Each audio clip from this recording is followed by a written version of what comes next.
कहीं भी दर नबी का छोड़ कर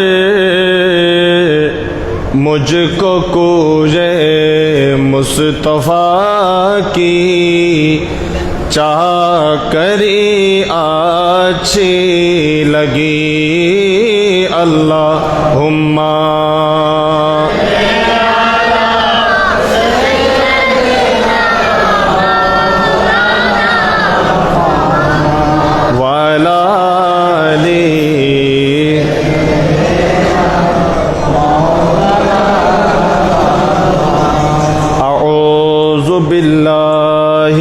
शैतानिर रजीम बिस्मिल्लाहिर रहमानिर रहीम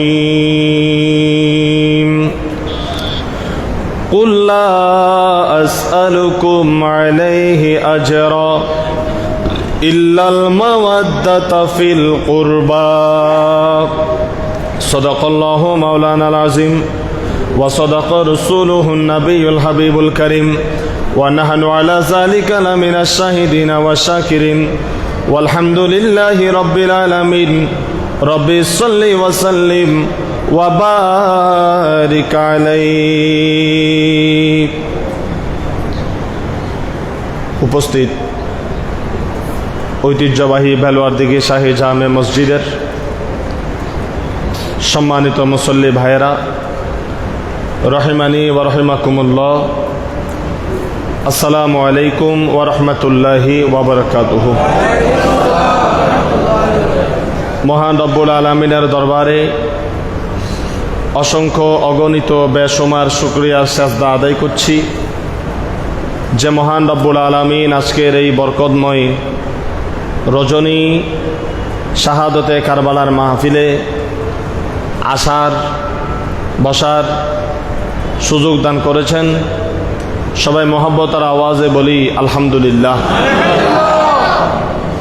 মাঝখানে জায়গা খালি আছে, সুযোগ হলে একটু সামনের দিকে আসেন, পিছনে যারা একটু সামনের দিকে আসি বসেন। একসাথে বসলে শুনতে ভালো লাগে, বলতে ভালো লাগে, মাজমাটা সুন্দর হয়। 3 দিন ব্যাপী আজকের এই দ্বিতীয় দিন শাহাদতে কারবালার মাহফিলে যে যেখান থেকে শরীক শামিল হয়েছেন, শারীরিকভাবে, মানসিকভাবে, আর্থিকভাবে, আল্লাহ তাআলা আমাদের সবাইকে কবুল করুন। সবাই বলি আমিন। আজকের এই রাত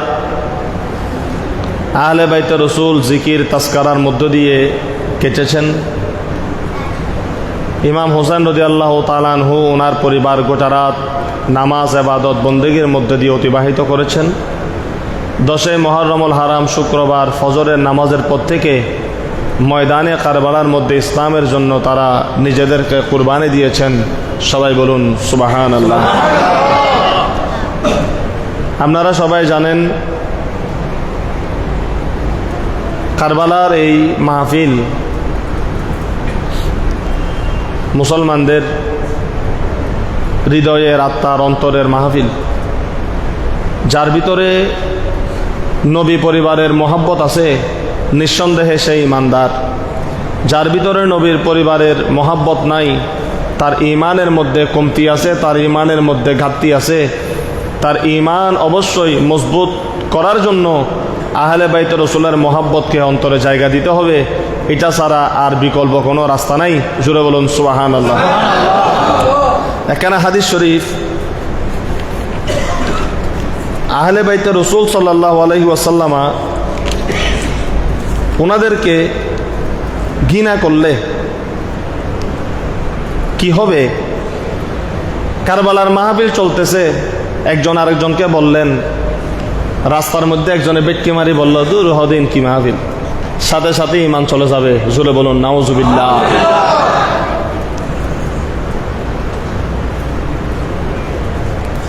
দেখেন আমার নবী কি বলতেছে,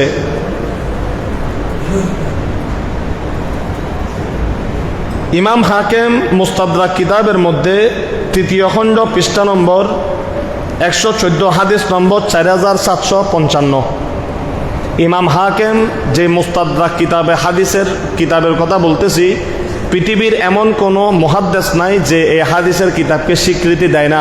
জোরে বলুন সুবহানাল্লাহ। উনি একটা হাদিস নকল করতেছে, কি একটু গভীর মনোযোগ দিয়ে শুনবেন। আর হামুল দি সেশন আই মিডে চিড়ে নাত্তা গম নলায়, আই নিজেও মিডানো মিডে হাসার বা নাত্তা নাই। যদিও বা এখন চেঁচা হয় জাল হয়, কেয়ামতের দিন দেবেন দেখি মিডে হয়ে যাবে গই। আর এখন যদি মিডে মিডে শুনশুন উনি যাও গই, কেয়ামতের দিন ধরা হয়ে যাবে গই। ঠিক না বে ঠিক? আরো জোরে বলেন। আল্লাহর বেশ করি জাল ওয়াজ, ইমান মজবুতর ওয়াজ, মোনাফেক বাতাল ফেরকাতুন কলব বাসায় রাই বেল্লাই তৌফিক দান করো। ইন্দির মানসা আমিন ন হজুর হন না আমিন, সবাই বলেন আমিন।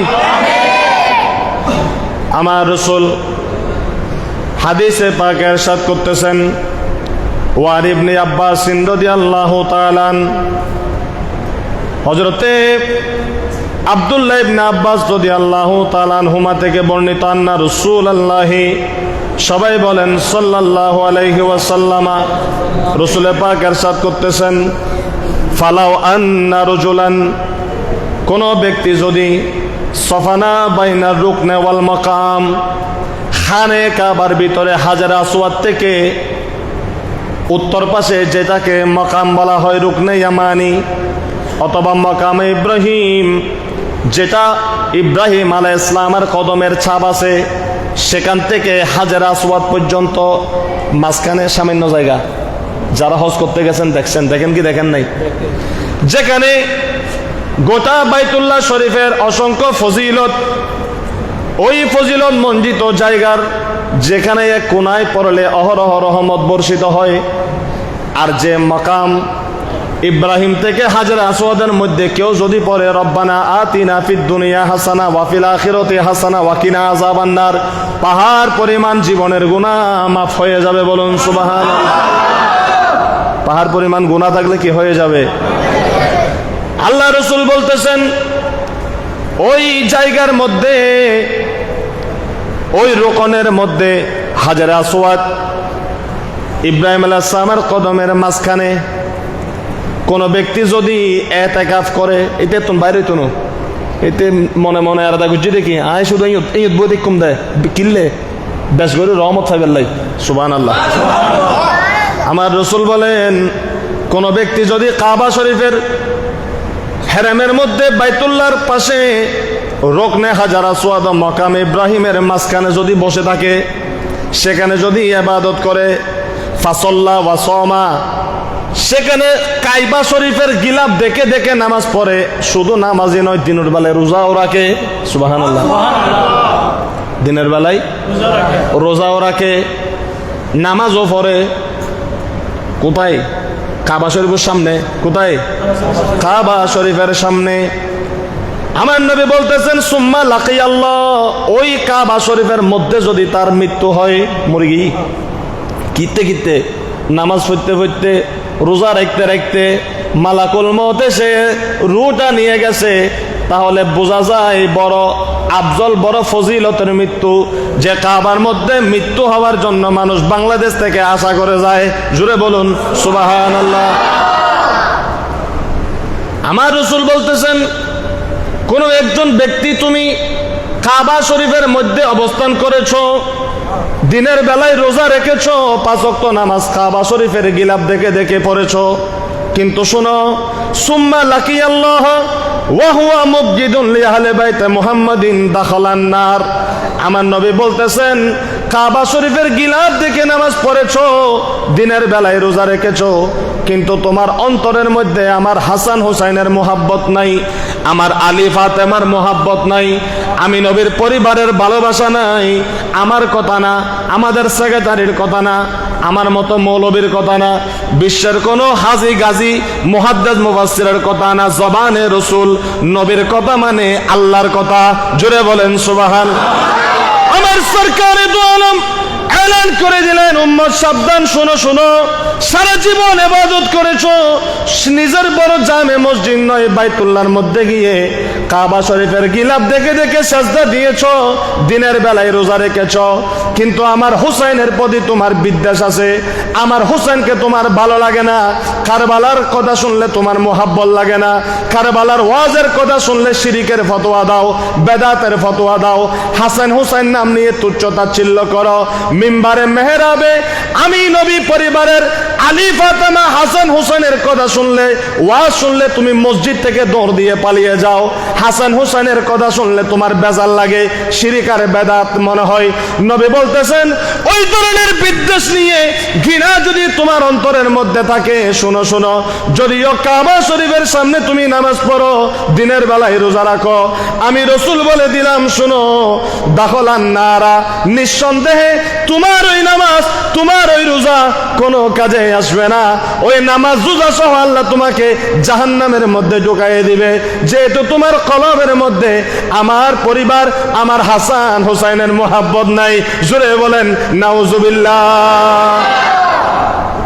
লাভই না ক্ষতি হই মাতন না, লাভই না ক্ষতি হই। সুতরাং যারা বেশ করে এবাদত করো, এবাদত করার আগে ইমান তাজা করা দরকার আছে কি নাই? আল্লাহ বুঝার তৌফিক দান করুক। সাল্লে আলা রাসূল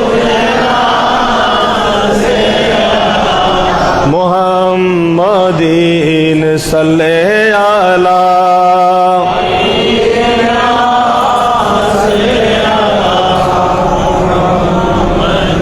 সাল্লে আলা রাসূলিনা মুহাম্মাদিন সাল্লে আলা।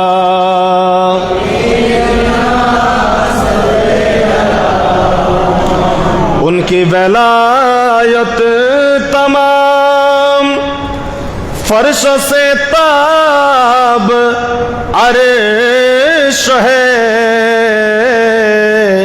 सैयद औलिया हुसैन मुर्शिदे अस्फिया हुसैन सल्ले अला।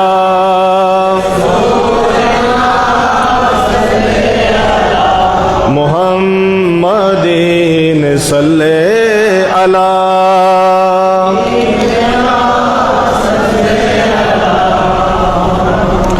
ऐसी बुलंदियाँ मिली कदमों पे रिफ़अत झुकी।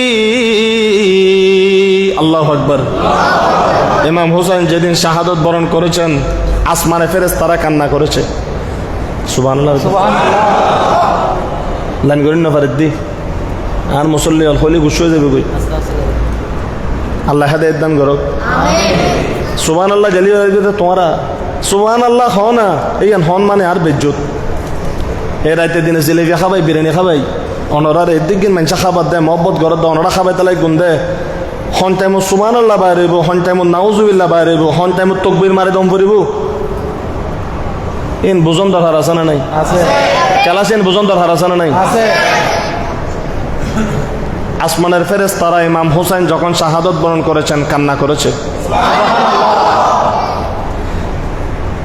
জমিন থেকে রক্ত বের হয়েছে, 7 দিন পর্যন্ত আসমান থেকে রক্ত বৃষ্টি হয়েছে।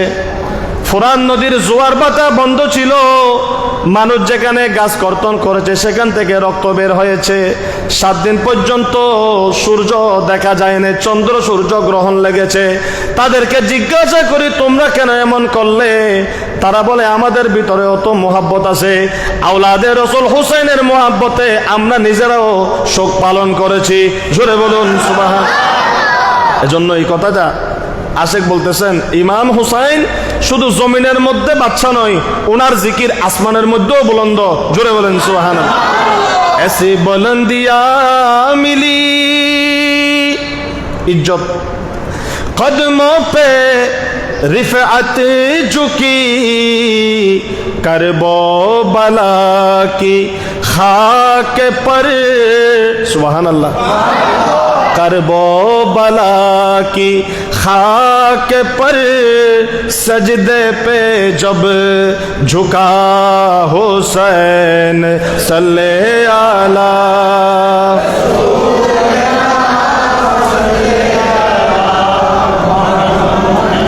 सल्ले अला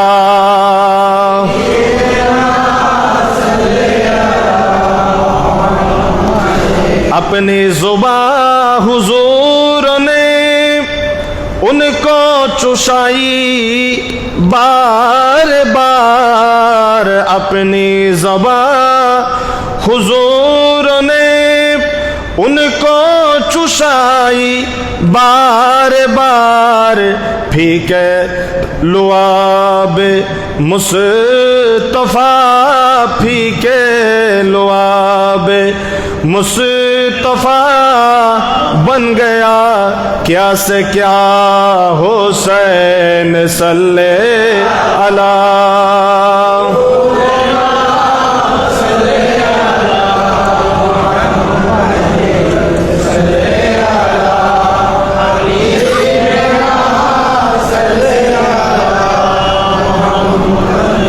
একটা লাইন যদি এই নাতের লাইন যদি তফসির করি আমার নবীর শান রাতের পর রাত যাবে দিনের পর দিন যাবে একটা কূপের পানি তিতা কেউ খাইতে পারে না সাহাবায়ে কেরামরা আসলেন হুজুর পানির অভাব যারে বারে একটা কূপ আছে এক জায়গায় এই পানিগুলা কেউ খাইতে পারে না কেন খাইতে পারে না কেন হুজুর পানি তিতা পানি কি তিতা আমার রাসূল বলেন একটা পানির বাটি নিয়ে আসো পানির বাটি নিয়ে আসা হলো আমার নবী কুলি করলেন কুলি করে পানিগুলা ওই বাটির মধ্যে দিলেন সাহাবীকে বলতেছেন যাও পানিগুলা কূপের মধ্যে ফেলে দাও সাহাবী কূপের মধ্যে পানি ফেলে দিলেন বলে এখান থেকে এক বালতি পানি নিয়ে আসো এক বালতি পানি এনে সাহাবায়ে কেরামদেরকে যখন খেতে দিলেন আমার নবীর থুতু মুবারকের বরকতে তিতা পানি মিষ্টি হয়ে গেছে তা আমার নবীর শান আর মতো তোমার মতো বাবার মতো দাদার মতো চোদ্দ গোষ্ঠীর মতো হদ দে তো সব না কেন গালাল লইনে চাইছ না মিডে না তিতে না কুত্তর বাজদায় গুড় বাজদায় আর আমার নবীর থুতু মুবারক পসিনা মুবারক মেসকে আম্বরের চেয়ে খুশবু থুতু মুবারক যে নিতে পেরেছে এমনকি থুতু মুবারক সিদ্দিক আকবরের পায়ে লাগিয়েছে সিদ্দিক আকবর দুনিয়া থেকে বিদায় নিচ্ছে নবীর লোয়াবে মুস্তাফা থুতু মুবারকের ওসিলায় সিদ্দিক আকবর 12 বছরের হায়াত পেয়েছে চিৎকার করে বলুন সুবহানাল্লাহ আল্লাহ ইয়া রাসূলুল্লাহ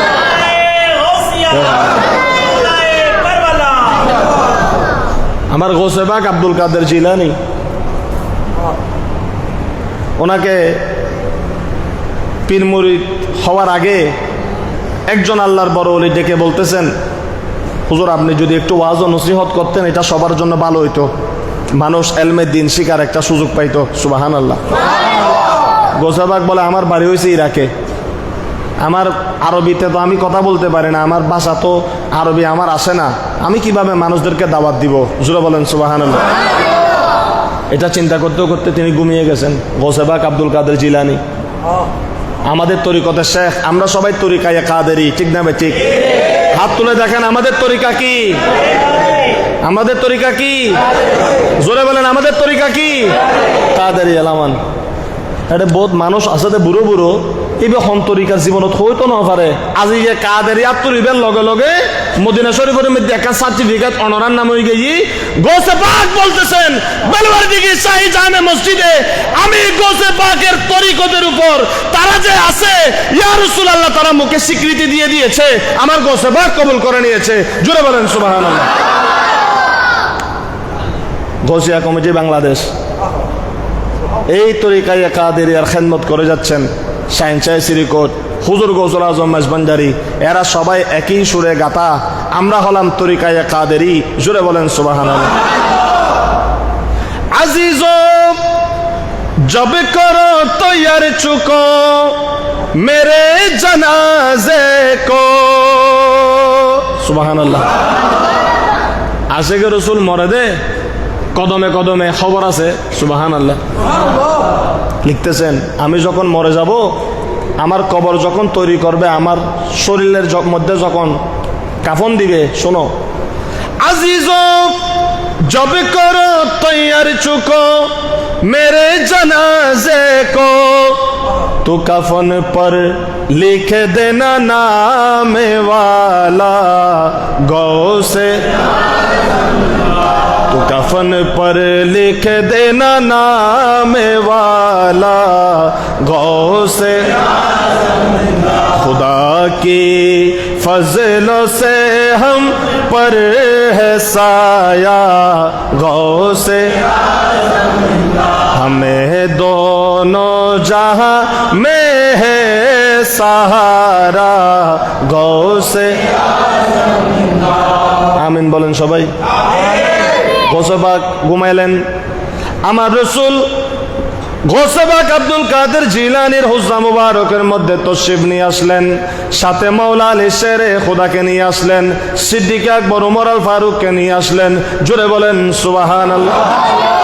এসে আমার নবী বলতেছেন, আমার বাচ্চা চিন্তা কেন করো, পেরেশানি কেন হও, তুমি আজকে থেকে ওয়াজ করবে, বক্তৃতা দিবে, খুতবা দিবে, দিন ইসলামের খেদমত করবে।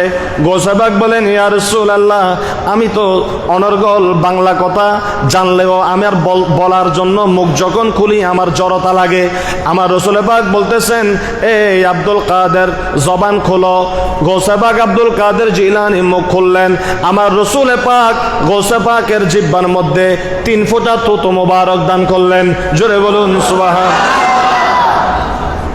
গুণই না হনো, শিরিকই না হনো, বেদাতই না হনো, এতে ফুয়াশা হইলি বাপে ফুয়াই বের লই এনে 7 দিন দিন খেজুর গলই এনে বড় উজুরের হাজে যাইতো ন যাইতো হুজুর খেজুর গো হদে কেনা সিবে এনে আর বাচ্চার গালম মেদি দন ওমা তুই একবার ইল্লাকে হই তাহলে হদ হুজুর অনে ইমাম সাহেব দে, খতিব সাহেব দে, বড় আলেম দে, অনর জবানর লালায় কিন যদি আর বাচ্চার জবানর লাগে আর ফুয়াও বড় হইলি আলেম মধ্য মূলই যাইব। জোরহন সুবহানাল্লাহ। ইয়া আছে না কিন হতে বড় জোর নাইলে 1000 টাকা দম ভরিব, হতে তুই হতে 200 টাকা দিয়ে মূলই যাবে, ফসাই দিয়ে হাম করে দেখবি তো 200 টাকা দিয়ে মূলই দিয়ে ফোয়ার নাম লাইলি তারা মনে মনে হইব হত উজুর এটা 10 নদের ফানলার 10 দম ফিরত নো 200 টাকা দিয়ে উজুর যাইবে। এবার নামও লাইন ন জানে, খুতবা পড়েন ন জানে, কন্ডিশনও ন জানে,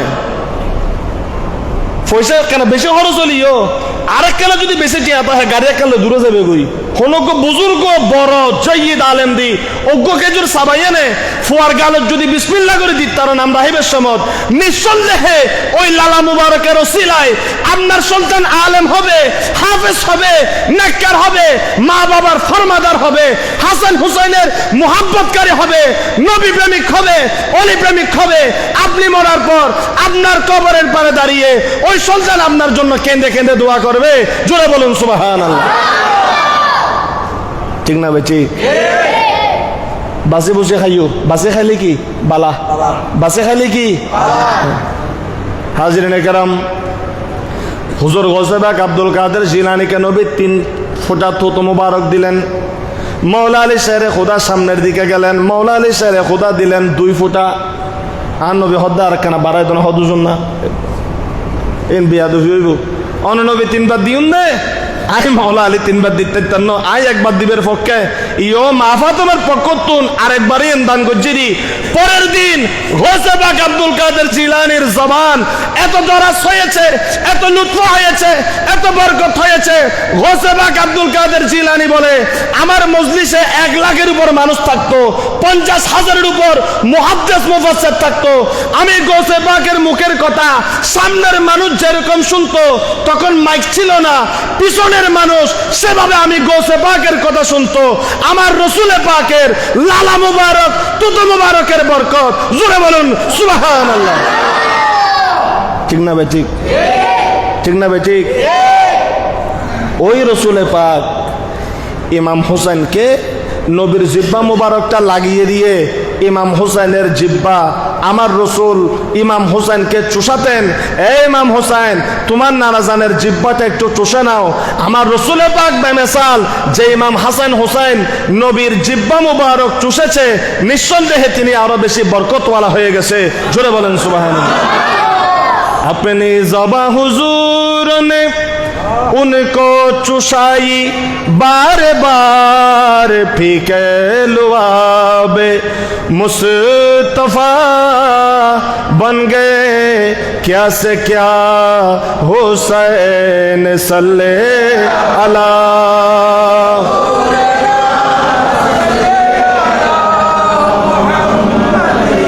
सल्ले अला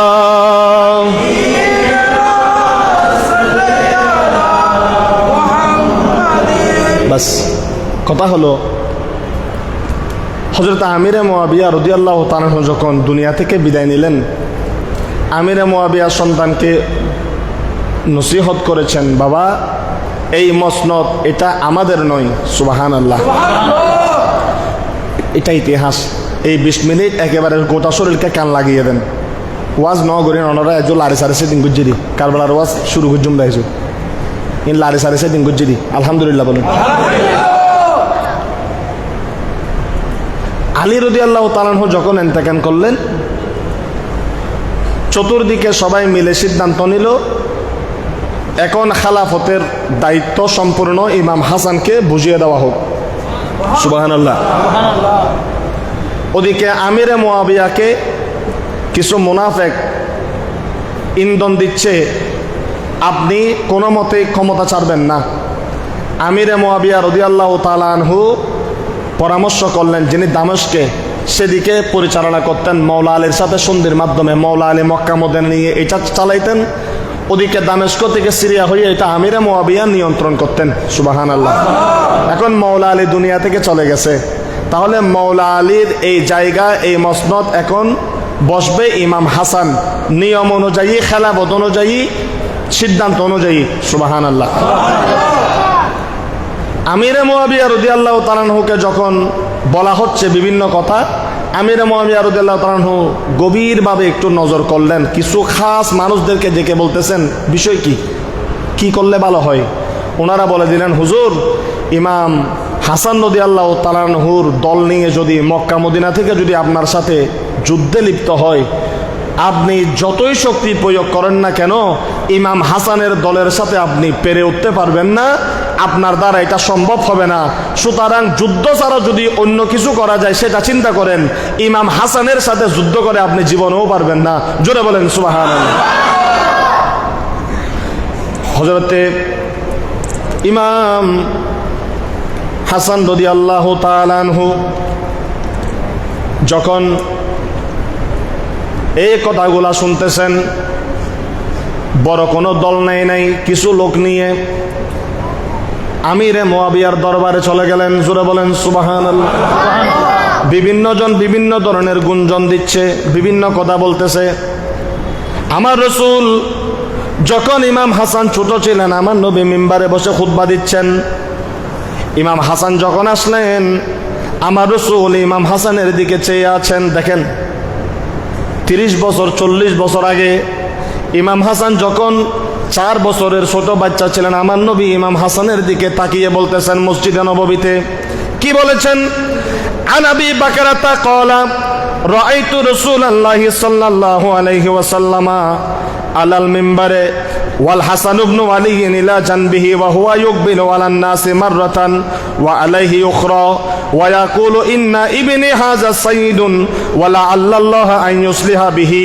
বাইনা ফিয়াতাইনি আযীমাতাইন মিনাল মুসলিমিন রাওয়াহুল বুখারী জোরে বলেন সুবহানাল্লাহ ইমাম হাসান সম্পর্কে রাসূল পাক সাল্লাল্লাহু আলাইহি ওয়াসাল্লাম বলতেছেন এটা হলো আমার ইবনি হাযা সাইয়্যিদুন হাসান হলো আমার সন্তান নাতিকে সন্তান বলে সম্বোধন করতেছে হাসান হলো আমার সন্তান আমার হাসান হলো সাইয়্যিদ আমার হাসান হলো নেতা শোনো শোনো আমি নবী হয়তো থাকবো না তোমরা দেখবা আমার এই ছোট হাসান 4 বছরের সন্তান একদিন মুসলমানদের বড় দুইটা শক্তির মধ্যে সুলাহা করে দিবে এই সুলাহার মাধ্যমে হাজার হাজার মুসলমানদের জীবন বেঁচে যাবে জোরে বলুন সুবহান হযরত ইমাম হাসান আমিরে মুয়াবিয়ার দরবারে গেলেন আমিরে মুয়াবিয়া রাদিয়াল্লাহু তাআলা আনহুকে বলতেছেন দেখেন আমার পক্ষে হাজার হাজার লোক দাঁড়িয়ে গেছে লক্ষ লক্ষ লোক দাঁড়িয়ে গেছে সকলের মনের মধ্যে জিত সকলের মনের মধ্যে ক্ষোভ মাওলা আলী শাহের খুদার হত্যাকাণ্ড নিয়ে ইমাম হাসান বলতেছেন, যদিও সবাই চায় আমি হাসান যেন ক্ষমতা গ্রহণ করি, আবার আপনার দিকে এত অসংখ্য লোক আছে যারা চায় আপনি ক্ষমতার মধ্যে থাকেন, মুসলিম রাষ্ট্র পরিচালনা করেন। ইমাম হাসান বলতেছেন, আমি রাজনীতি পছন্দ করলেও মসনদে বসা আমি ভালো মনে করি না, আমি ইবাদত বন্দেগী রিয়াজতের মধ্যে মশগুল থাকি। সুতরাং আজকে দিন ইসলামের স্বার্থে দুই দলের মধ্যে যেন কোনো সংঘর্ষ না হয়, দুই দলের মধ্যে যেন কোনো ঝগড়া না হয়, দুই দলের মধ্যে যেন কোনো লড়াই না হয়।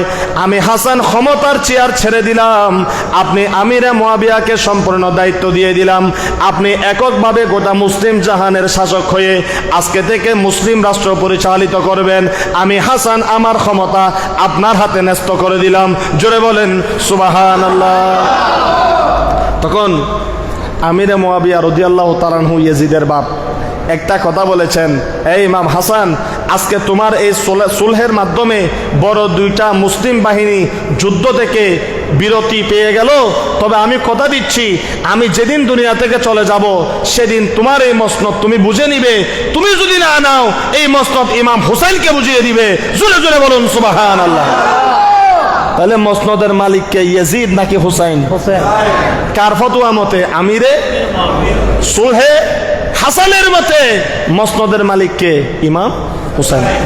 এক সময় হযরতে আমিরে মুয়াবিয়া রাদিয়াল্লাহু তাআলা আনহু দুনিয়া থেকে বিদায় নিলেন। বিদায় নেওয়ার পর সন্তানকে বলে গিয়েছেন, এই মসনদ আমাদের না, এই ক্ষমতার মালিক আমরা নই বলে গিয়েছেন। কিন্তু যদিও বা অনেকে আমিরে মুয়াবিয়া রাদিয়াল্লাহু তাআলা আনহুকে নিয়ে কটূক্তি করে, তিনি বলে গিয়েছেন ইয়াজিদকে যে দেখো, যদি তুমি সুন্দরভাবে হুসাইনের পরামর্শ অনুযায়ী, দেখেন কি বলছে, হাসান থেকে পরামর্শ নিবা, ইমামে হুসাইন থেকে পরামর্শ নিবা, মদিনার গভর্নর থেকে পরামর্শ নিবা, মক্কার গভর্নর থেকে পরামর্শ নিবা, এদের পরামর্শ অনুযায়ী রাষ্ট্র যদি চালাইতে পারো, তুমিও তাদের সাথে একজন খাদেম হয়ে রাষ্ট্র পরিচালিত করবে। আমি এককভাবে তোমাকে খেলাফত দিয়ে যাচ্ছি না, ইমাম হাসান হুসাইনের পরামর্শ ছাড়া তুমি কোনো সিদ্ধান্ত নিবে না। ইয়াজিদ বলেছে, আব্বাজান আপনি যেভাবে বলেছেন আমি সেভাবে করব। আমিরে মুয়াবিয়া রাদিয়াল্লাহু তাআলা আনহুকে সেটা বুদ্ধি পরামর্শ দিয়েছেন। আমিরে মুয়াবিয়া বলেছেন, এখানে যারা আছে সবাই মিলে ইমাম হাসান হুসাইনের দরবারে গিয়ে সলা পরামর্শ করে এই রাষ্ট্র পরিচালনার দায়িত্ব তাদেরকে ন্যস্ত করবে। জোরে বলুন সুবহানাল্লাহ। কিন্তু যখন আমিরে মুয়াবিয়া রাদিয়াল্লাহু তাআলা আনহু ইন্তেকাল করলো, মুনাফিকের একটা গোষ্ঠী ইয়াজিদের ভিতরে ঢুকে গেল এবং আরেক দল গিয়ে বলতেছে, আপনার আব্বার চেয়ার, আপনার আব্বার ক্ষমতা, কুরাইশের সময় আবু সুফিয়ান নেতা ছিল, অমুক নেতা ছিল, আপনি ক্ষমতা ছাড়বেন না। এভাবে বলে বলে ইয়াজিদকে প্রলুব্ধ করে মসনদের মধ্যে হাসান হুসাইনের পরামর্শ ছাড়া ইয়াজিদকে বসাইয়ে দিল। বসানোর সাথে সাথে ইয়াজিদের বয়স কম ছিল, ইয়াজিদের কিছু খারাপ দোষ ছিল, যেগুলির মাধ্যমে নেফাকতের সাথে মিলেমিশে ইয়াজিদ মুসলিম রাষ্ট্র কিভাবে পরিচালনা করবে সেখান থেকে অনেক দূরে সরে গিয়ে শরাবের মধ্যে ডুব দিল, নারী লোভের মধ্যে ডুব দিল, ইহুদির চক্রের মধ্যে নিজেকে মিশিয়ে ফেলল। এক সময় এমন করতে করতে যে সমস্ত জায়গার মধ্যে ইমাম হোসেনকে মোহাব্বত করার লোক আছে, মা ফাতেমাকে মোহাব্বত করার লোক আছে, ইমামে হোসেনকে মোহাব্বত করার লোক আছে, মৌলা আলী শায়রে খুদাকে মোহাব্বত করার লোক আছে, ওই সমস্ত জায়গার মধ্যে যারা যারা আহলে বাইতকে মোহাব্বত করত, ওই সমস্ত লোকের বিরুদ্ধে, ইমাম হুসাইনের বিরুদ্ধে, ইমাম হাসানের বিরুদ্ধে, মৌলা আলী শায়রে খুদাকে মোহাব্বত করে ওই ধরনের প্রতিনিধিদেরকে সে আস্তে আস্তে পরিবর্তন করে নিজের ক্ষমতা এককভাবে নেয়ার জন্য চক্রান্ত শুরু করেছে। জোরে বলেন নাউজুবিল্লাহ। এটা হলো কারবালার একটা ছোটখাটো প্রেক্ষাপট। বললো গুড়ানাইত বলা যাবে, আমি অনেক কেটেছি রে, সহজ যেটা আপনারা বুঝবেন 5 মিনিটে এটা আপনাদের সামনে পেশ করলাম। আলহামদুলিল্লাহ বলেন। কিছুদিন পর দেখা গেল কুফার মানুষ অতিষ্ঠ, সেখানে অন্যায় হচ্ছে, সেখানে অবিচার হচ্ছে, সেখানে হক নষ্ট হচ্ছে।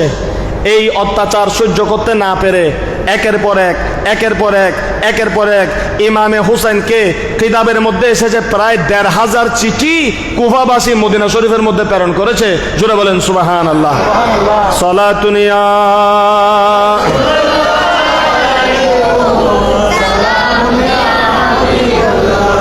चैन आता है मेरे दिल को तमाम जब पुकारो दिल से अपना या नबी सलातुनिया।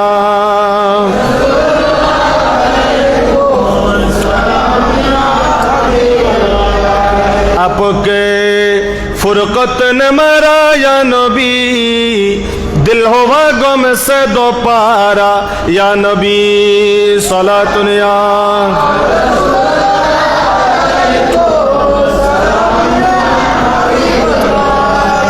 ভালো যদি বাঁচতে হয় নবীকে বাসুন ভালো যদি টিস্যু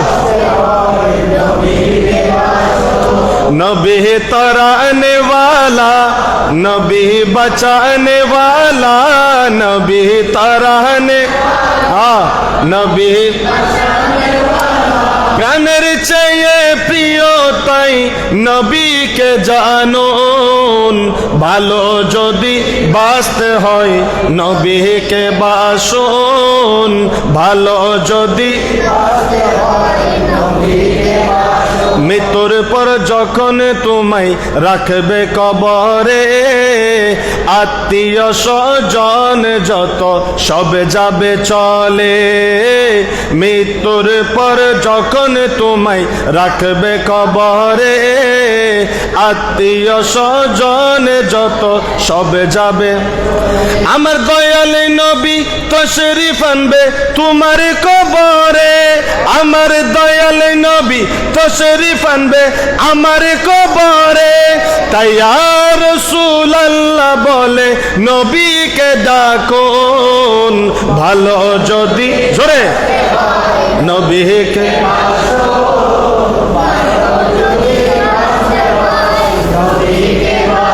नबी तराने वाला नबी नबी तराने वाला नबी প্রাণের চেয়ে প্রিয় তাই নবীকে জানুন ভালো যদি ভালো যদি সাকারাতের বিছানাতে কি যে যন্ত্রণা সাত সাগরের পানি দিল তৃষ্ণা সাকারাতের বিছানাতে কি যে যন্ত্রণা সাত সাগরের পানি দিলে আরে কাউসারের পানি দিবে শাহে মদিনা কাউসারের পানি দিবে কাউসারের মালিক যিনি তাকে ডাকুন ভালো যদি ভালো যদি বাঁচতে হয় সালাতুনিয়া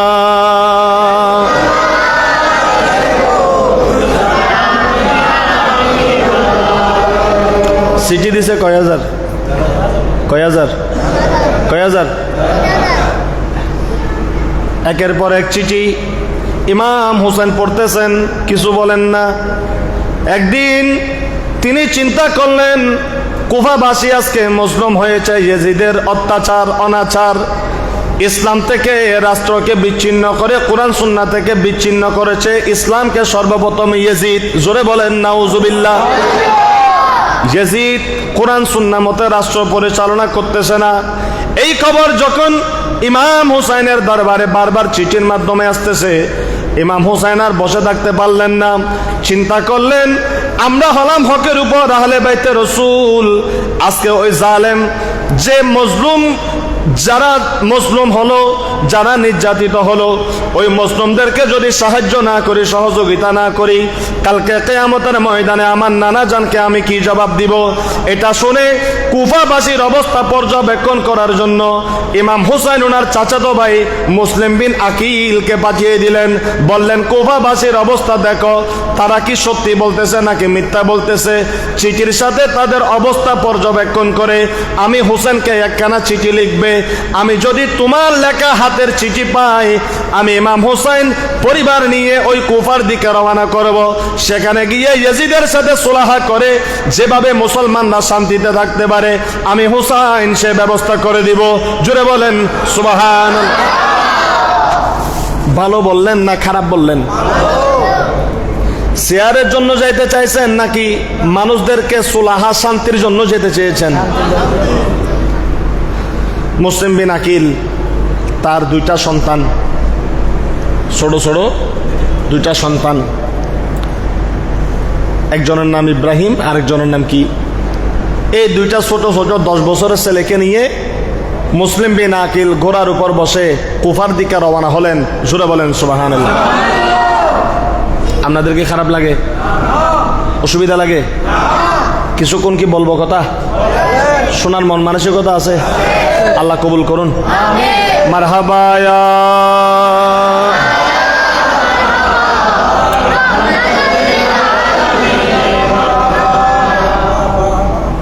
মুসলিম বিন আকিল দুইজন ছেলে নিয়ে কুফায় চলে গেলেন। যাওয়ার সাথে সাথে চতুর্দিক থেকে লাখ লাখ মানুষ মুসলিম বিন আকিলের কাছে আসা শুরু করলো। জোরে বলেন সুবহানাল্লাহ। এই যে বলতেছে, হুজুর আপনি যা বলেন তা, ইয়েজিদের সাথে আমাদের কোনো সম্পর্ক নাই, ইয়েজিদকে আমরা কেউ দেখতে পারি না, এই হয়েছে সেই হয়েছে, অমুক হয়েছে তমুক হয়েছে, এভাবে বলতে বলতে দেখা যায় মুসলিম বিন আকিলের পিছনে প্রায় 80,000 লোক জমায়েত হয়ে গেল। এই মুসলিম বিন আকিলের পিছনে নামাজ পড়া শুরু করলো। উনি যা বলতেছেন সেটা শুনতেছে। জোরে বলেন সুবহানাল্লাহ। ইয়েজিদের গুপ্তচর এই কথা ইয়েজিদের দরবারে পৌঁছাইয়ে দিলেন যে আওলাদে রসুল ইমাম হুসাইনের চাচাতো ভাই মুসলিম বিন আকিল সে এসেছে, এমন অবস্থা করেছে, হে ইয়াজিদ কুফার মধ্যে তোমার আর টিকে থাকার সুযোগ নাই, কুফা তো মুসলিম বিন আকিল দখল করে নিচ্ছে, কিছুদিন পর মনে হয় ইমাম হুসেন আসবে, তোমার চেয়ার আর বেশি দিন টিকবে না। জোরে বলেন নাউজুবিল্লাহ। এ কথা যখন শোনাই দিলেন, আসা না এরকম আছে? ইয়েজিদের পক্ষের লোক তো ইয়েজিদকে বলবেই, কেউ না বলুক ইহুদিরা তো বলবে, খ্রিস্টানেরা তো বলবে, কারণ তারা তো আহলে বাইতে রসুলের শত্রু। জোরে বলেন নাউজুবিল্লাহ। মুসলিম বিন আকিল মানুষদেরকে দিনের পয়গাম দিচ্ছে। এভাবে 20 দিন 15 দিন অতিবাহিত হয়ে গেছে। ইয়েজিদের কাছে যখন খবর পৌঁছলো, ওই কুফার গভর্নর ছিল নোমান বিন বশির, নোমান বিন বশিরকে সেখান থেকে সরিয়ে দিয়ে ওবাইদুল্লাহ ইবনে জিয়াদ কঠিন হৃদয়ের একজন মানুষকে ইয়েজিদ গভর্নর নিযুক্ত দিয়েছে। ওই ওবাইদুল্লাহ ইবনে জিয়াদ কুফার মধ্যে এসে সর্বপ্রথম ঘোষণা করলো, কে কোথায় আছো শোনো শোনো, মুসলিম বিন আকিলকে আমাকে ধরিয়ে দিতে পারলে তোমাদেরকে রাষ্ট্র থেকে সম্মান দেওয়া হবে, পুরস্কার দেয়া হবে, 100টা উট তোমাদেরকে দেয়া হবে। জোরে বলেন নাউজুবিল্লাহ। মুসলিম বিন আকিলের বিরুদ্ধে যখন এই ঘটনা মানুষদেরকে জানিয়ে দেওয়া হলো, যেখানে গতকাল 70,000, 10,000, 20,000 মানুষ ওনার পিছনে নামাজ পড়তো, জোহরের নামাজে দেখা যায় মুসল্লি কমে গেছে, মাত্র 15,000 মুসল্লি ওনার পিছনে দাঁড়িয়ে নামাজ পড়েছে, বাকিগুলা জানের ভয়ে পালিয়ে গেছে। জোরে বলেন নাউজুবিল্লাহ। জানের মহব্বত আছে না নাই? আছে না নাই? একখান জায়গাত জানরে আর একখানা মহব্বত থম লাগে দেয়, কিন্তু বিরিয়ানির দেখছি ও তো রুদি ফেলে ইমদে, তারপরে ফেঁকের কথা বাদিল ফিরি। আছে না নাই? মেজানত রোজ আবিগুলি হওয়া দেয়, আরেকজনের ফিডুর দিয়ে বই নাও হতাকে গড়াই মারি দিও। আছে না নাই?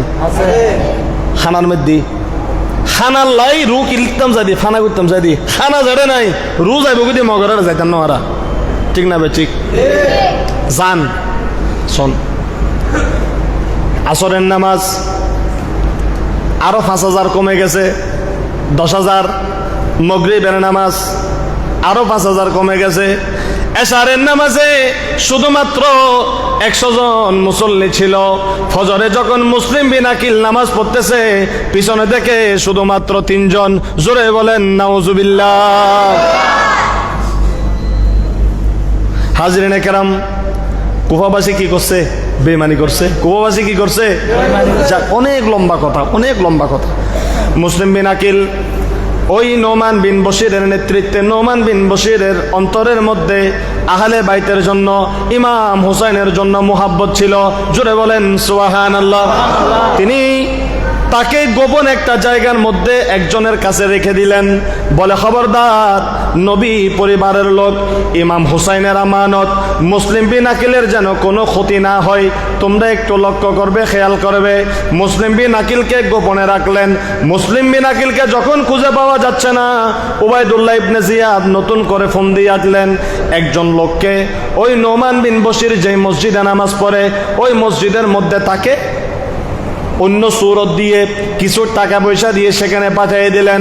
ওই লোক নোমান বিন বশিরের পিছনে নামাজ পড়ে, কোনো কথা বলে না। 2-4 ওয়াক্ত নামাজ পড়ার পর ওই নোমান বিন বশিরের কাছে গিয়ে বলতেছে, আমি হলাম মদিনা শরীফের লোক, আমাকে ইমাম হুসেন পাঠিয়েছে, কিছু দিনার দিরহাম মুসলিম বিন আকিলের জন্য দিয়েছে। কিন্তু কথাগুলা কি? কথাগুলা কি? মিথ্যা। কথাগুলা কি? কে বলতেছে? একজন ছদ্মবেশী লোক, ওই নোমান বিন বশির, যিনি মুসলিম বিন আকিলকে লুকিয়ে রেখেছেন, মুসলিম বিন আকিলকে গোপন করেছেন, তাকে এসে বলতেছে, আমি মদিনা শরীফ থেকে আসছি, মুসলিম বিন আকিলকে এই টাকাগুলা দিতে হবে, কিছু গুরুত্বপূর্ণ কথা আছে বলতে হবে। এটা বলে নোমান বিন বশির ওই কুফার মধ্যে আহলে বাইত রাসূলের প্রেমিক গভর্নর অন্তরের মধ্যে আর বরদাস্ত করতে পারে নাই। সত্য মনে করে ওই লোকটাকে মুসলিম বিন আকিলের কাছে গোপন স্থানে নিয়ে গেছে। যাওয়ার পরে সে সেখান থেকে এসে ইয়াজিদের উবাইদুল্লাহ ইবনে জিয়াদকে মুসলিম বিন আকিলের সংবাদ দিয়ে দিয়েছে। জোরে বলেন নাউজুবিল্লাহ। মুসলিম বিন আকিলকে গ্রেপ্তার করা হলো।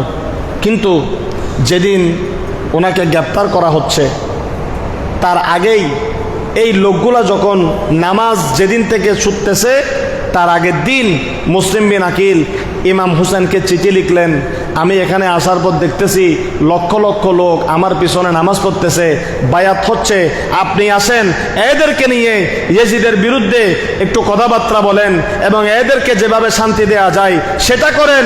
আর যদি ইয়েজিদ ফিরে না আসে, লক্ষ লক্ষ লোক আপনার জন্য জান দিতে প্রস্তুত। যেহেতু তিনি দেখেছেন ওনার পিছনে লক্ষ লক্ষ লোক জমায়েত হয়েছে, এটা চিঠি লিখে তিনি পাঠিয়ে দিলেন। চিঠি লিখে দেওয়ার কয়েকদিন পর থেকে উবাইদুল্লাহ ইবনে জিয়াদ ইয়েজিদের গভর্নরের নেতৃত্বে মুসলিম বিন আকিলকে গ্রেপ্তার করা হলো। জোরে বলেন নাউজুবিল্লাহ। তাহলে চিঠি চলে গেছে না? চিঠি যাবে কোথায়? মদিনায়। চিঠি যাবে কোথায়? কুফা থেকে চিঠি যাচ্ছে কোথায়? মদিনায়। দেখছেন না আপনারা? কিছু বুঝতেছেন না? বুঝবেন আস্তে আস্তে। এই যে আজকে এই কারবালার মাহফিলটা শুরু হয়েছে, আমি তো আমার জ্ঞান কম, আমার ক্ষুদ্র জ্ঞান। এই কারবালার মাহফিল যখন চালু হবে 5 দিন ব্যাপী, 3 দিন ব্যাপী, এটা যখন আপনারা জারি রাখবেন, বড় বড় আলেম ওলামা এসে যখন আরো সুন্দর করে আপনাদেরকে এই ঘটনাগুলো বলবে, আপনারা অন্তরের মধ্যে গেঁথে নিতে পারবেন, হক কি বুঝতে পারবেন, কারবালা কেন হয়েছে বুঝতে পারবেন, কারবালার থেকেই যে ইসলাম আবার পুনরায় জিন্দা হয়েছে, তখন আপনারা এটা বুঝতে পারবেন। যতদিন কারবালার ইতিহাস বুঝবেন না, ইমাম হুসেনকে আপনি মোহাব্বত করতে পারবেন না। কারণ কারবালার প্রত্যেকটা পরতে পরতে ইমাম হুসেনের স্মৃতি যুক্ত আছে, ইমাম হুসেনের রক্ত আছে। জোরে বলেন সুবহানাল্লাহ। আমরা শুনতে রাজি আছি না নাই? এই মাহফিল এই বেলুয়ার দিকে মসজিদে কিয়ামত পর্যন্ত জারি থাক। আজকে যারা আছেন, একদিন আপনারা থাকবেন না, কবরে গিয়ে যেন আমরা কারবালার মাহফিল শুনতে পারি, সেভাবে এই মসজিদকে আহলে বাইতে রাসূলের মাধ্যমে যেন এই মসজিদ আবাদ হয়, আমরা চাই কি চাই না? হাত তুলে দেখে চাই কি চাই না? সবাই বলে ইনশাআল্লাহ। নারে তাকবীর, নারে রিসালাত, নারে গাউসিয়া, শহাদায়ে কারবালা, শহাদায়ে কারবালা। ঐতিহ্যবাহী বেলুয়ারদিঘি শাহী জামে মসজিদ। আল্লাহ কবুল করুন। আরো জোরে বলেন। একদিন সময় হবে, আমাদের নিয়ত যদি ঠিক থাকে, এখানে টাকার অভাব হবে না, গরু মহিষের অভাব হবে না, ছাগলের অভাব হবে না।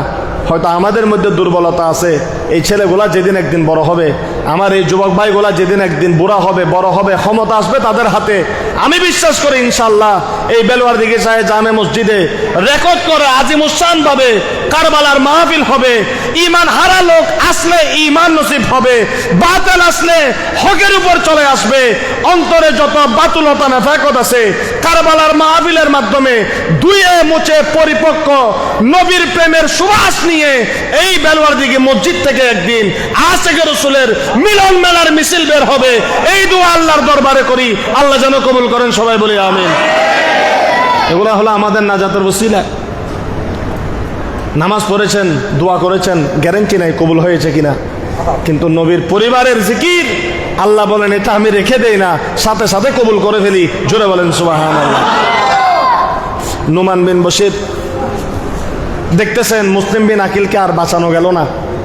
মুসলিম বিন আকিল গ্রেপ্তার হয়ে গেলেন। দুইটা ছোট ছোট বাচ্চা সাথে ছিল।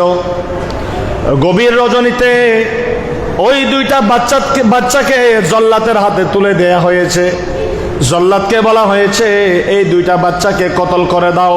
জোরে বলুন নাউজুবিল্লাহ।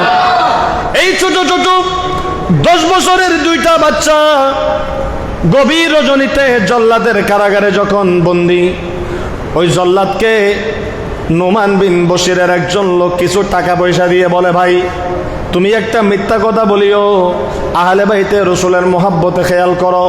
এরা ছোট ছোট ইব্রাহিম আর কাসেম নয়, এরা ছোট ছোট দুইটা বাচ্চা নয়, এরা হলো আমার নবী পরিবারের ফুল। জোরে বলেন সুবহানাল্লাহ। আজকে ছোট ছোট বাচ্চাগুলা কারবালার মাহফিলে বসে আছে। সেদিন কারবালায় ছোট ছোট মাসুম বাচ্চাদের রক্ত আমাদের জন্য দিয়েছিল। জোরে বলেন সুবহানাল্লাহ। জোরে বলেন আল্লাহু আকবার। এই ছোট ছোট দুইটা বাচ্চা কোথায় যাবে? ফজরের পূর্ব মুহূর্তে জল্লাদ কিছু টাকা পেয়ে ওই দুইজন ছোট বাচ্চাকে বলতেছে, শোনো শোনো, আমি তোমাদেরকে পিছনের রাস্তা দিয়ে কারাগার থেকে বের করে দিচ্ছি, একটা কাফেলার সাথে সংযুক্ত করে দিচ্ছি। ওই কাফেলার সাথে তোমরা মদিনা শরীফের মধ্যে চলে যাবে। জোরে বলুন সুবহানাল্লাহ। ছোট বাচ্চা দুইটাকে কাফেলার, এই ছোট দুইটা মাসুম বাচ্চা মুসলিম বিন আকিলের দুই ছোট ছোট সন্তান, তারা যখন চলতে লাগলো, কাফেলার মধ্যে কিছু দূর যাওয়ার পর কাফেলার মধ্যে সংবাদ আসলো মুসলিম বিন আকিলের দুইটা পুত্র সন্তানকে তালাশ করা হচ্ছে। যদি ধরে দিতে পারো পুরস্কার দেওয়া হবে, উট দেওয়া হবে, স্বর্ণ মুদ্রা চাবি দেওয়া হবে। তখন ওই কাফেলার লোক যখন এই ছোট ছোট বাচ্চাগুলাকে তালাশ করতেছে, তখন এই ছোট বাচ্চাগুলা বুঝতে পেরে ওই কাফেলা থেকে বের হয়ে গভীর অন্ধকারে মরুভূমির দিকে যেদিকে তারা পারতেছে সেদিকে দৌড়ানো শুরু করলো। জোরে বলেন সুবহানাল্লাহ। দৌড়াইতে দৌড়াইতে একটা কূপের কিনারায় বসে লুকিয়ে আছে। সুবহে সাদেকের সময় পরের দিন একটা মেয়ে পানি নেয়ার জন্য আসলো। কিনিছে পানি, এশারের ওয়াক্ত বা গভীর রজনীতে পানি নেয়ার জন্য যখন আসলো, দেখতেছে কূপের পাথরের কিনারায় নুরানি প্রকাশ আলোর ঝিকমিক চোখের মধ্যে আসতেছে। জোরে বলেন সুবহানাল্লাহ। আওলাদে রসুল সুন্দর কিনা? জোরে বলেন, জোরে বলেন সুন্দর কিনা? আরো জোরে বলেন আওলাদে রসুল সুন্দর কিনা? যেখানে আমার রসুলের চেহারার সামনে পূর্ণিমার চাঁদ হার মেনে যাইতো। ইমাম হাসান হুসাইন যখন সাহাবায়ে কেরামের সামনে আসতেন, আমার রসুলের ইন্তেকালের পর সাহাবায়ে কেরাম ইমাম হাসানের দিকে তাকাইতেন, ইমাম হুসাইনের দিকে তাকাইতেন। ইমামে হাসান চেহারা থেকে নাভি পর্যন্ত আমার রসুলে পাকের শেকল মোবারক ছিল, আর ইমামে হুসাইন নাভি থেকে সর পাক পর্যন্ত আমার রসুলে পাকের মতো চেহারা সুরত ছিল। বলুন সুবহানাল্লাহ। ইমাম হুসেনকে আল্লাহ তাআলা সন্তান দান করেছেন হযরতে আব্বাস, হযরতে কাসেম। হযরতে কাসেম যিনি ছিলেন, তিনি দেখতে হুবহু আপাদমস্তক মাথা থেকে পা পর্যন্ত আমার রসুলের মতো সুন্দর ছিলেন। জোরে বলুন সুবহান। क्या बात रज़ा उस चिमनिस्तान करम की, क्या बात रज़ा उस चिमनिस्तान करम की, ज़हरा के कली जिसमें हसन और हुसैन फूल, ज़हरा के कली जिसमें हसन और हुसैन फूल, सरताब कदम है तने सुल्तान ज़मन फूल, लब फूल दहन फूल जकन फूल बदन फूल। अल्लाहुम्मा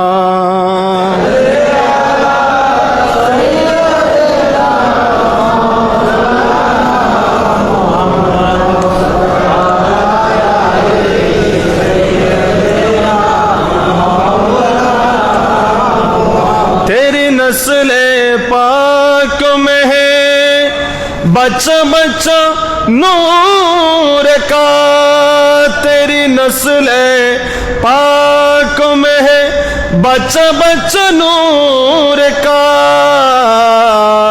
तू है आईने नूर तेरा सब घराना नूर का तू है आईने नूर तेरा सब घराना नूर का सलातुनिया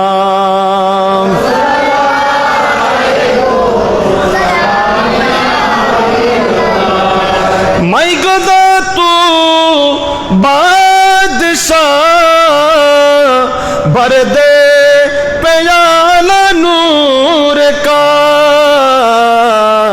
नूर दिन दोना तेरा दी ढाल सदका नूर का सुबह तैबा में हुई बचता है बाड़ा नूर का सला दुनिया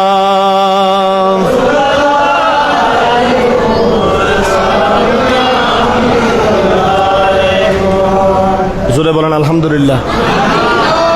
আওলাদে রসুল এনে গালে হইলেও তিন আজকে সায়েন্সের সিরিকুজের জন্য মানুষ পাগল কেন? গোসল আজম মাইজবাঞ্জারের জন্য মানুষ পাগল কেন? গোজেবাগের নাম শুনলে মানুষ নিজেকে ধরে রাখতে পারে না কেন? খাজা গরিব নওয়াজের নাম শুনলে মানুষ কলিজা ছিঁড়ে বের করে দিতে চায় কেন? শুধু বেলায়েতের বলি না, এক একজন নবী বাগানের ফুল আওলাদে রসুল এদের শরীরের মধ্যে আমার রসুলের জিসিম মুবারকের মেসকে আম্বরের খুশবু পাওয়া যায়। এজন্য যে চিনতে পারে, দেখতে পারে, ফালা হয়ে যায়, প্রেমের মধ্যে কুরবান হয়ে যায়। জোরে বলেন সুবহানাল্লাহ।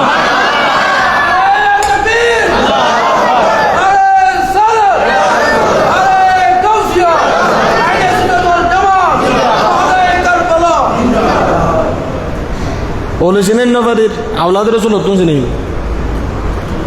প্রত্যেক ওলি কবরের মধ্যে জিন্দা। সুবহানাল্লাহ। জিন্দা না মরা? গতকালকে কালোসা বাবার উরুস হয়েছে। আমার খাজা কালোসা কবরের মধ্যে জিন্দা, আমানত শাহ কবরে জিন্দা, মোসেন আউলিয়া কবরে জিন্দা, হালি শহরের বড় হুজুর হাফেজ মুনিরুল্লাহ রহমতুল্লাহ আলাইহি কবরে জিন্দা, কুতুবদিয়ার মালাক শাহ রহমতুল্লাহ আলাইহি কবরে জিন্দা। বেলোয়ার দিঘি মসজিদের মধ্যে সব সাধারণ লোক নয়, বেলোয়ার দিঘি মসজিদের মধ্যেও বেলায়েতের ওলির আগের মুরব্বী এখনের অনেক লোক আছে যাদের আমল আমরা দেখি না, কবরের মধ্যে জিন্দা। সুবহানাল্লাহ। নবুল হুজুর এন কেন হইলেন এন এন হই দলিল আছে না নাই? আছে। আছে না নাই? আছে। আল্লামা গাদি শেরে বাংলা ওয়াজ করে জারগুই ওনারা তা খারাপ লাগে ফানলার ওয়াজ করি জারগুদ্দি ফৌজদানার দরবার তুন। ওই কালুসা নগরের কোনাদি একটা কবর আছে যেটা নোয়াখালী বাড়ি, ওনাকে দরবেশ বলা হয়, দরবেশ হুজুরের কবর।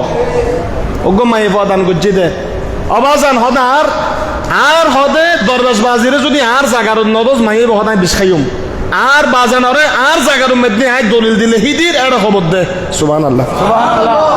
এই দরবেশ বাবা আল্লামা গাজী স্যারে বাংলাকে বলতেছেন হদ হুজুর একখানা এন্দি দোকান ভরিব গাজীর দিনে মিল্লত দরবেশে বেশি মহব্বত করতো। সুবহানাল্লাহ। ইনি 50 60 70 বছর 60 বছর আগের ওয়াজ করে দিই। গাজীর দিনে মিল্লত ইন্তেকাল করেছেন 50 বছর হয়ে গেছে। সুবহানাল্লাহ বলেন। আহা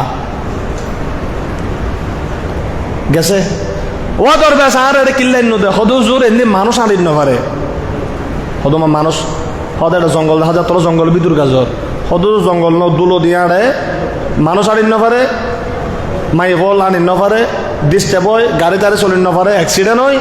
এটা কি বাজান হনো কি জিনবুত ফেরত আছে না এনে কি আছে একখানা যদি অনেক চাইতেন, কারণ অনেক গাজিও দিন মিলল তোর চোখে গুণ হজরতে খিজির আলাইহিস সালামের বেলায় তোর চোখ। জোরে বলেন সুবহানাল্লাহ। সুন্নি হলে সেরে বাংলা সাবুজুর নসিনে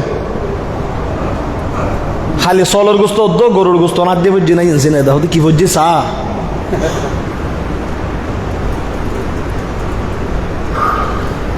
যে কিতাব লিখে দিয়েছেন দেওয়ানে আজিজ, 1000 বেলায়েতের ওলির জিকির আল্লামা শেরে বাংলা ওনার কলম দিয়ে লিখে দিয়েছেন। কিয়ামত পর্যন্ত বেলায়েতের ওলির বিরুদ্ধে যেন কোন মুনাফিক, বাতিল, ওয়াহাবি, মওদুদি, রাফেজি, খারেজি আঘাত করতে না পারে। গাজী দ্বীন ও মিল্লত কলম দিয়ে লিখে দিয়েছেন সুন্নিদের বেলায়েতের ওলিদের দলিলকে মজবুত করে দিয়ে হাজারীর জমিনে শুয়ে আছেন আশিকে রাসূল আল্লামা গাজী শেরে বাংলা। জোরে বলেন সুবহানাল্লাহ।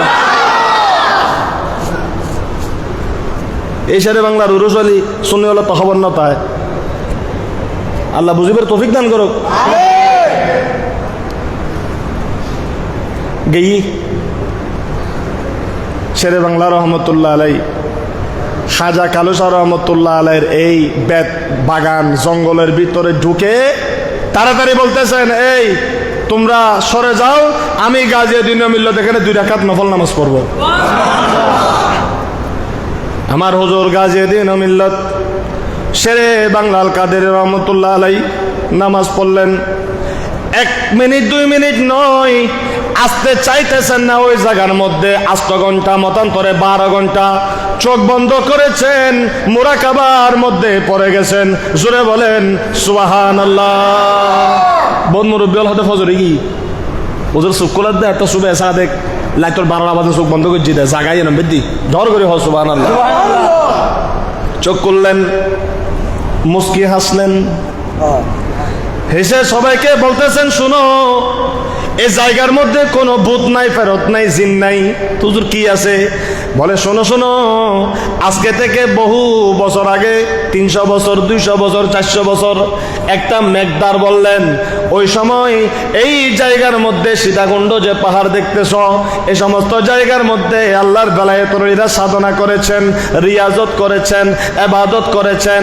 ওই একজন বরকতময় বেলায়েতরের একজন হলো যার মকান হলো খাজায়ে খাজেগান, হাজত রাওয়া মুশকিল কোষা, খাজগিয়তের মকান, খাজা যাকে বলা হয়, যার দরবারে আসলে হাজত পূরণ হয়ে যায়, সমস্যা সমাধান হয়ে যায়, অভাবী অভাব থেকে দূর হয়ে যায়, নিঃসন্তান সন্তান পেয়ে যায়।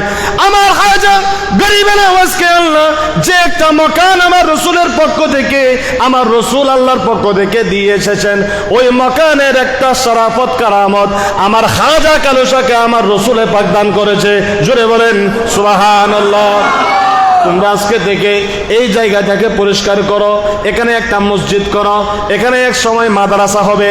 আমি ওনার কাছ থেকে জিজ্ঞাসা করলাম, আপনার নামটা বলেন। তিনি বললেন, আমার নাম হলো খাজা কালুসা। শেরে বাংলা বলতেছেন, উনি খাজা কালুসা, এই নামটা তোমরা লিখে দাও। আর কি করব? বলে আমি এই জায়গার মধ্যে আছি, আরাম করতেছি। আমার শেরে বাংলা বলতেছেন, হুজুর আপনি কখন ইন্তেকাল করেছেন?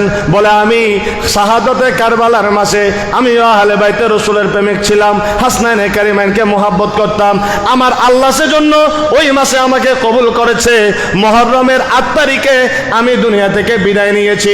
শেরে বাংলা বলতেছেন, এই মুহররমের 8 তারিখে খাজা কালুসার তোমরা উরুসের ব্যবস্থা করো, ফাতিহার ব্যবস্থা করো, তোমাদের এই গরিবী হালত থাকবে না। খাজা কালুসার সাথে আমি কথা বলে ফেলেছি, ওয়াদা নিয়ে নিয়েছি। তোমরা যদি তাকে ইজ্জত করো, সম্মান করো, মোহাব্বত করো, তিনি তোমাদের তকদিরকে আমার রাসূলের দরবার থেকে, আল্লাহর দরবার থেকে চমকায়ে দিবে।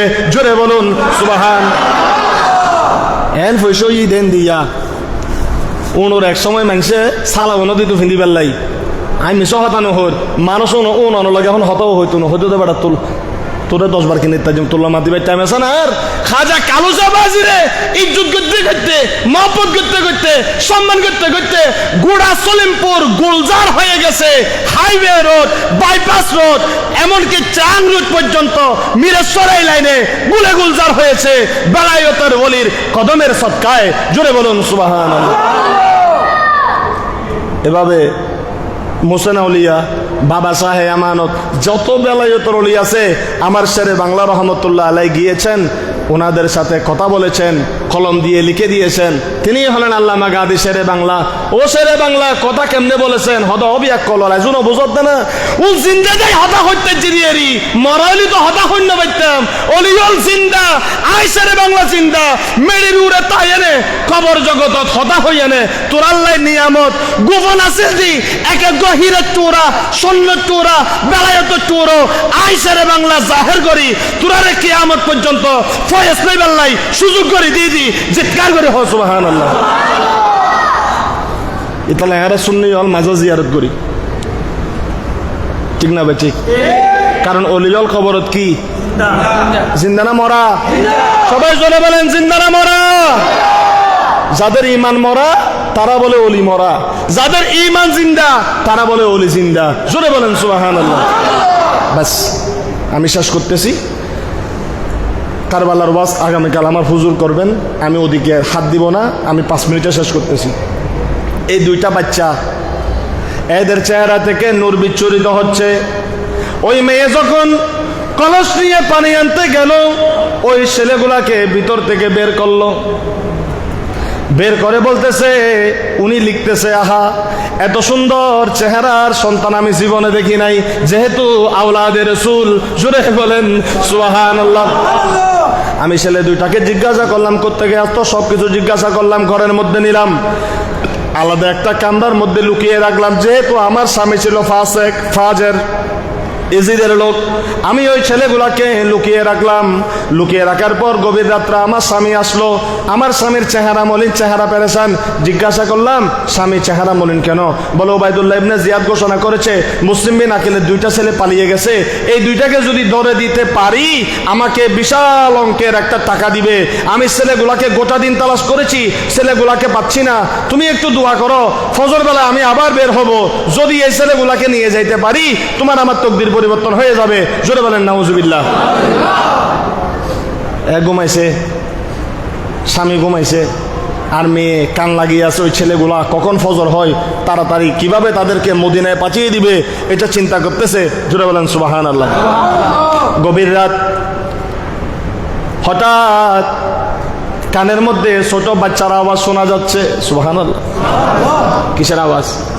ছোট বাচ্চা আওয়াজ শোনা যাচ্ছে কান্নার আওয়াজ। কে কাঁদে কে কাঁদে যে যেটার তালাশে থাকে সে সেদিকে হুঁশ বেশি ঠিক না বেঠিক।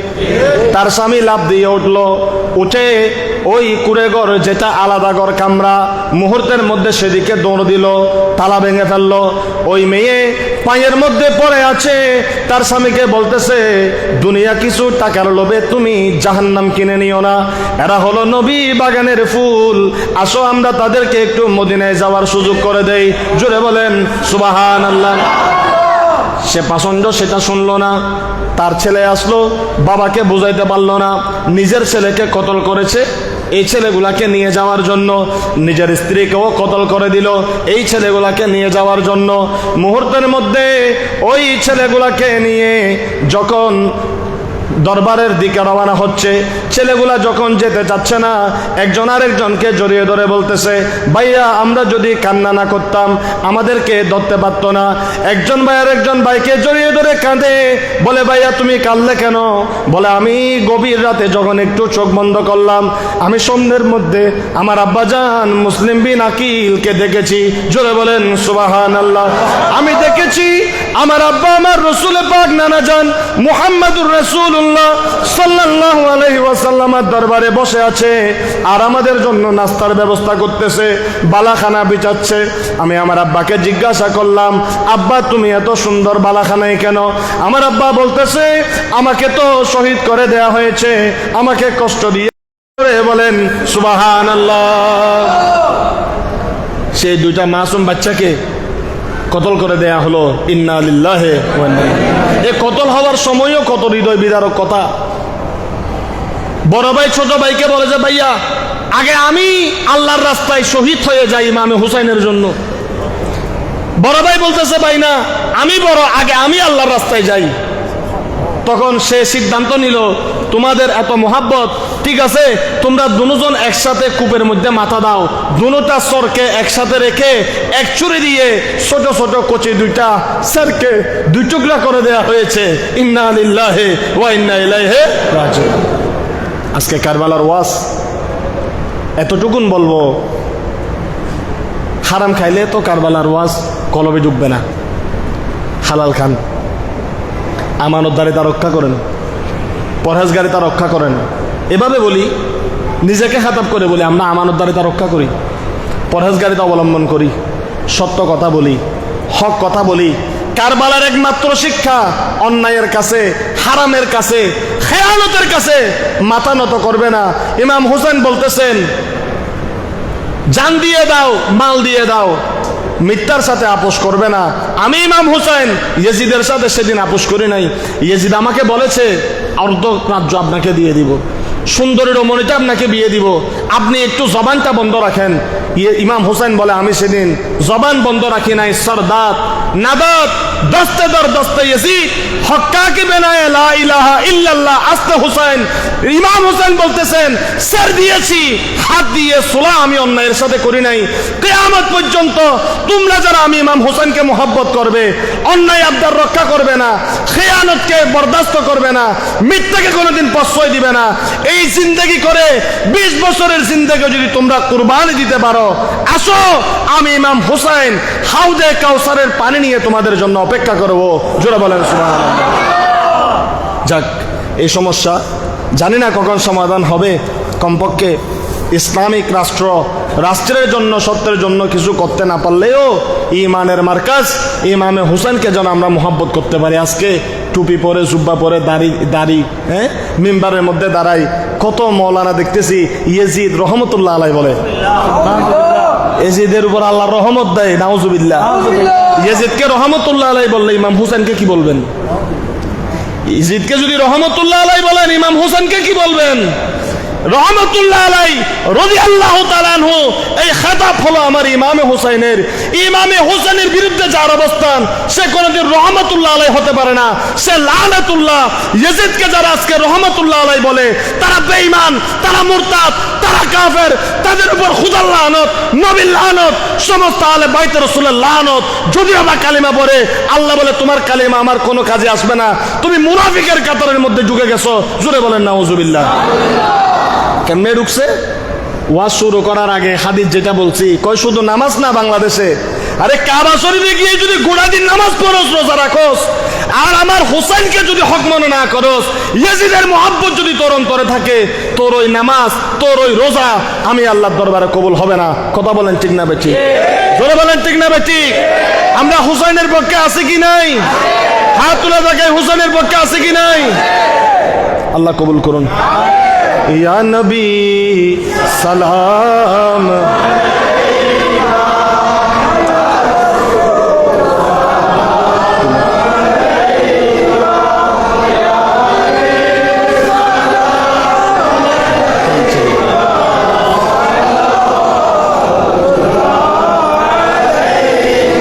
বিবি সৈয়দি ইয়া রাসূলুল্লাহ वया हबीब अल्लाह का वस्ता मौला अली का वस्ता फातिमा ज़हरा का वस्ता इमाम हसन का वस्ता मौला अली और हुसैन का। या नबी सलाम अलैका या रसूल सलाम अलैका या हबीब सलाम अलैका सल्लल्लाहु अलैका सदना যাব মদিনায়, সাধনায় যাব কারবালায়, দিন রাত এটাই ভাবনায়, দেখ দিন নবী স্বপনে, এ আরজ আপনার চরণ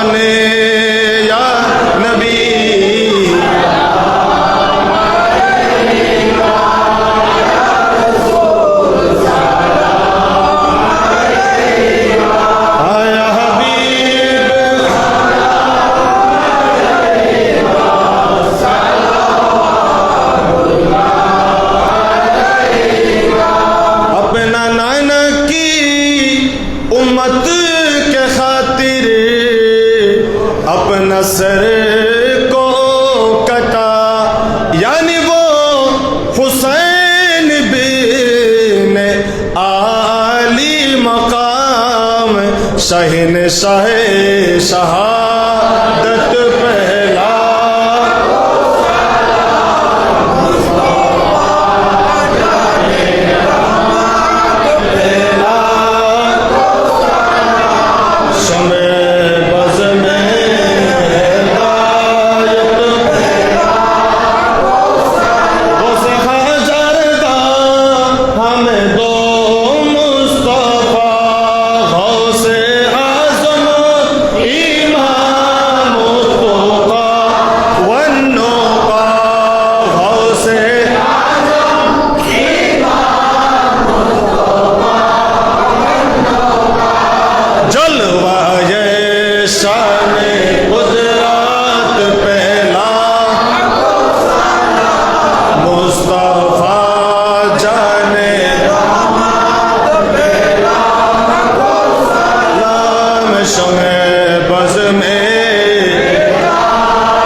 राजाए हिंदुस्तान मेरे ख्वाजा की अज़